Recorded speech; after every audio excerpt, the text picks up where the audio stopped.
This episode of Dat Game is brought to you by Audible. For a free 30-day trial, head on over to audible.com/gamebreaker. Oh, and by the way, you're gonna get a free audiobook too.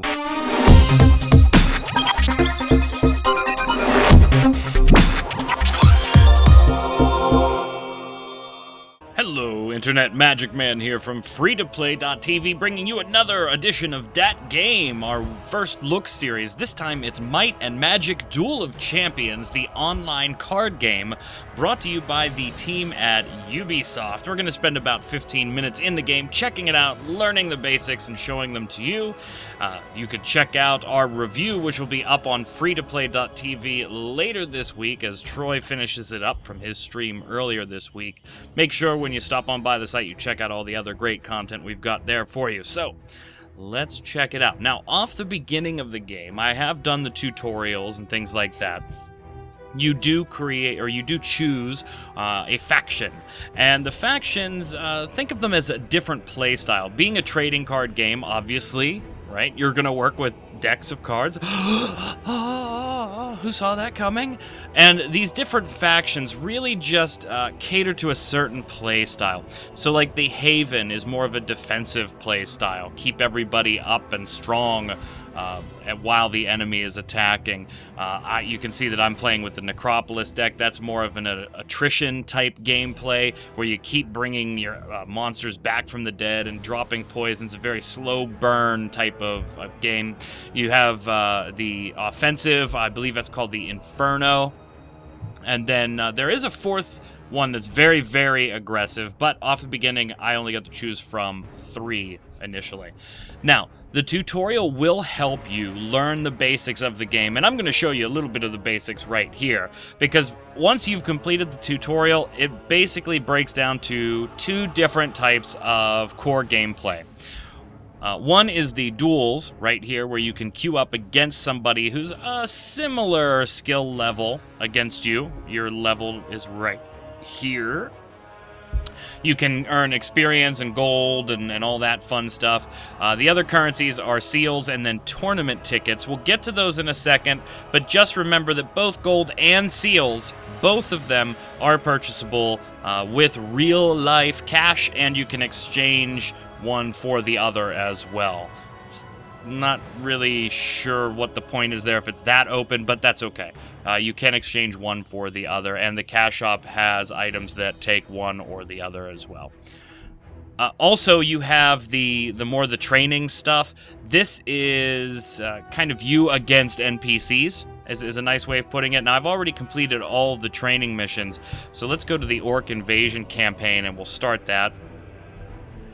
And we'll jump in. I haven't really prepped for this at all, so we'll hope for the best deck-wise. Hope that I'm a good matchup here. But let's take you through a basic setup. Here is the game board. Would you like to keep your starting hand? Yes, I'm going to keep that. Okay.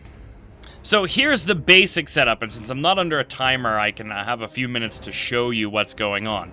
This guy here is my hero, Seeker of Lost Souls. This is my opponent, the Crusher. You can notice the 20 in the lower left and the 10 that indicates our hit points. I take his 10 down, I win. He takes my 20 down, I win. Pretty basic concept. You're probably familiar with this from Magic the Gathering, except there was no real hero card. You were the hero instead. No problem. My deck, my hand, not a problem. The play space itself. Now, these circles here only indicate the columns and the rows, so we can really just kind of ignore them for a minute. If you play a card that has an effect on an entire row, then you would use these spaces, like this one here. You would use those spaces to indicate which row you would want it to take effect in.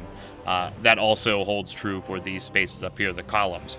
These diamond spaces in front of me and in front of my opponent are where our monsters go. There's a back row where you want to put people that can use ranged stuff, and a front row where you can put the people that are going to engage in melee and defend both the back row and your hero. And then finally, on the board, we have 2 special cards down here where I can opt to any turn use one or the other. They influence the game in various ways. Increase the attack of the next creature you deploy this turn by 1. So, how do I start playing cards? Well, I've got a couple different resources up here. The first are my actual resource points. And right now, I only have 1 out of a total available of 1. Each turn, this is going to go up by 1, my max available. So next turn, I'll have 2 max available, then 3 max available, then 4, and so on. Then I've got my might, my magic, and my destiny levels. Each turn, let's pull up my hero card here. My hero starts with these base stats here, and each turn, I can increase, for no resources, I can increase one of those 3 by 1. Or I can spend 1 resource and draw a card. In this particular case, I am going to increase might, and I'll show you why in just a second. Now, I have 1 overall resource, and these are my scores for might, magic, and destiny. Take a look at this particular card. This shows me that I need 2 resources to cast it, and I have to have at least a 2 in might and at least a 1 in magic for the score. That's what this whole upper left-hand panel is. So in this case, looking at this bad boy here, who's immune to retaliation, I can cast this on this turn. I only need 1 resource, and I need to at least have 1 might, which I meet both of those qualifications. So I'm going to cast that and put it in front of me. The other numbers on the card, pretty easy. Attack, retaliation, and hit points. Attack is pretty easy. If I make it attack another character, it's going to do 1 damage. It can't do that this turn, though, because we just started. Retaliation, if somebody attacks this particular creature... I'm sorry, if I attack a creature... No, I had it right the first time. If somebody attacks me, this card could retaliate against that person. However, it has a 0 for retaliation, so it's not going to do it. This creature is also immune to retaliation the other way, too, and has 2 total hit points, so pretty basic. Now, I'm not just stuck using Necropolis cards as well. I can use neutral cards in my deck, and I have a few in there. I just can't use cards of the other faction, so it's something to take into account when building your deck. My turn is over. I have no more resources. We're going to end the turn and let my opponent play. They're going to increase magic and cast a card. Now, he put it in the same row as me. Why did he do that? If he did not, I'm saying it's a he. It's an NPC, so we'll say that the Orc Smasher is a she. That's definitely a he. If he did not put this hunter in the same row, then I would have a clear line to attack my opponent. Since he's now blocked me, I would have to take his character out first before I could attack here. So he's essentially stopped this card from attacking him. And now I'm stuck attacking monsters. So that's the whole point. You want to free up the rows of your characters here. Now, what do we've got? Each player draws a card, but it takes 2 resources. 3 resources I can't even do. Let's increase... We're going to go ahead and increase... what did I want to increase here? Might. Because I want to bring this guy out, my archer, on the next turn. Now, we'll bring my mercenary out and kick him in front. So now I've got a defender here. It's going to take anybody in this row a little while to get through this row as a whole. And my turn, throw it to my opponent. I've deployed the rogue mercenary. My opponent, throwing another archer out onto the field, puts it in the bottom row and opts to attack.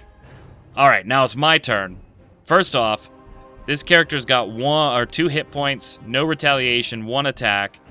I am going to attack here and destroy that, which frees up this row for me to take 1 hit point off the boss. See how that works? Cleared the row, and now I'm able to attack the boss. Want to up my magic.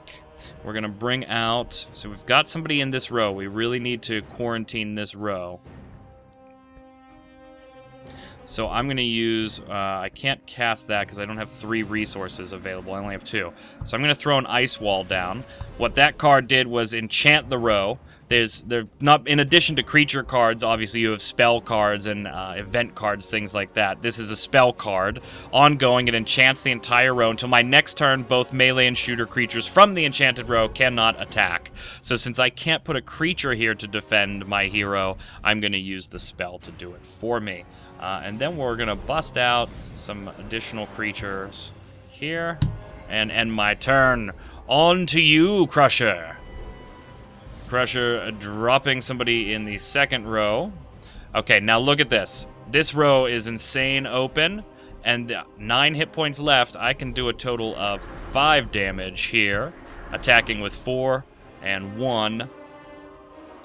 Not too bad. Not too bad. Now I'm sorry, 2 and 1. My bad. I could do 3 damage. 9 minus 3 is 6. Let's up my... Everything here is might except you, and I already meet your magic qualification. What about you? Enchant creature until the end of turn. It gets +1 attack. Really probably should have done that before I attacked. If opponent has more cards than you, take a creature card from your graveyard, put it in your hand. I don't want to do that yet. We will increase might. And what do we got here? Destroy target friendly creature. You gain resources equal to half of its cost, rounded down.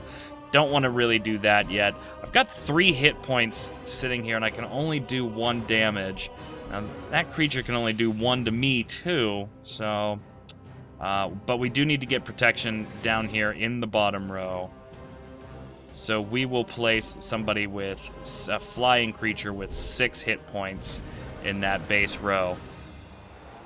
Now with the retaliation that happens back and forth here, that will survive for a turn or 2. But just to finish it off, we'll place a creature behind it in the next turn.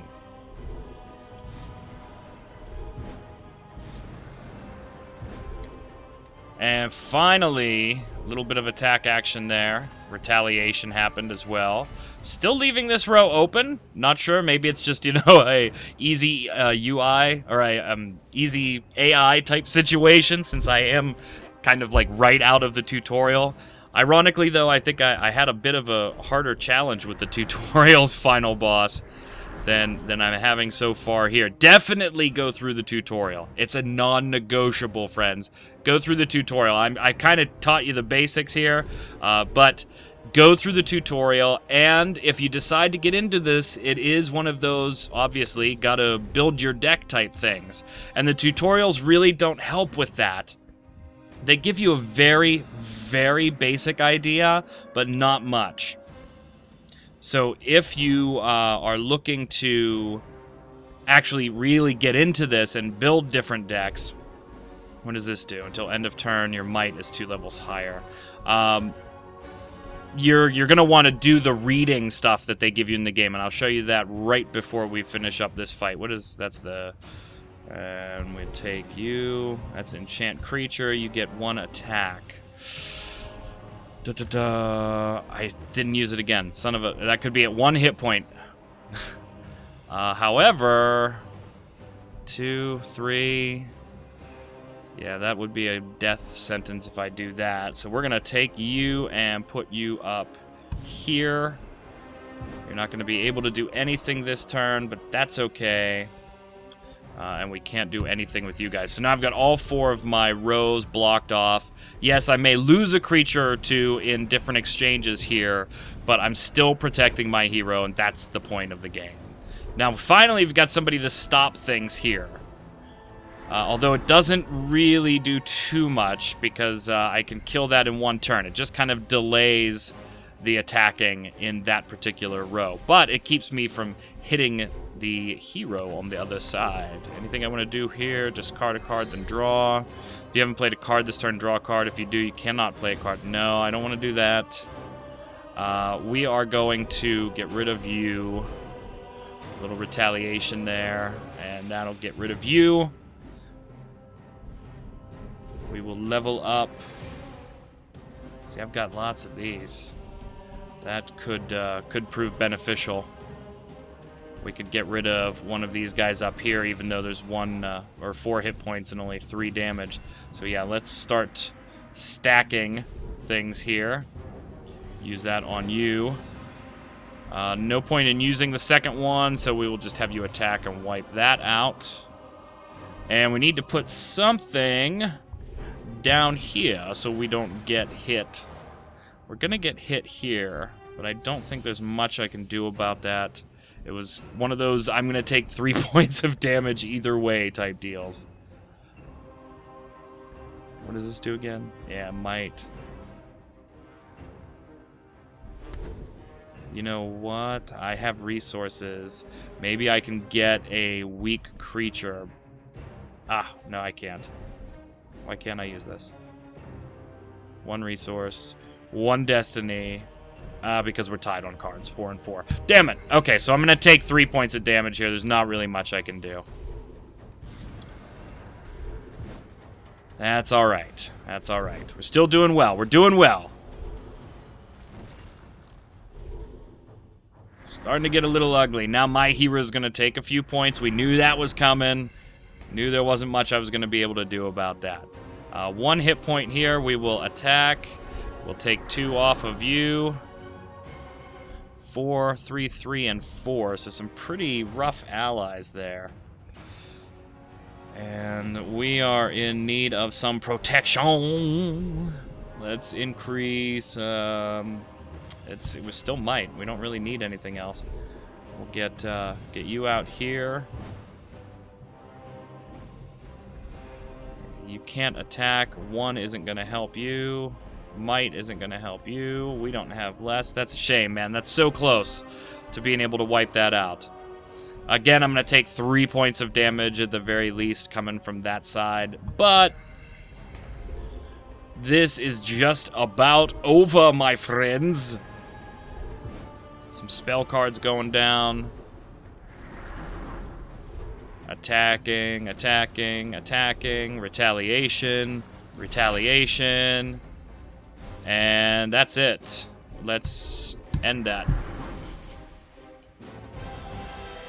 GG, my friends. GG. 2,500 gold, 50 seals, 500 experience. So now that gives you the basic gameplay of Might and Magic. Now, pull that out further into duels against other players about the same skill level as you, tournaments as well, which I don't have opened yet. I'm not quite experienced enough to partake in those, but I do have tournament tickets so that I can use those in there. I could, of course, practice, especially if I want to create a deck, and the campaign is where you just saw me. Real quick, we'll take a look at the shop. Of course, being a trading card game, you know what they're selling. It's booster packs, baby, and they've got box loads of them here. You do have some consumables to kind of buff experience and gold and tournament tickets, things like that. You do have your booster packs, right? You knew this was coming. Again, you can buy them with seals or gold, doesn't matter, and bigger the packs, the more expensive they are.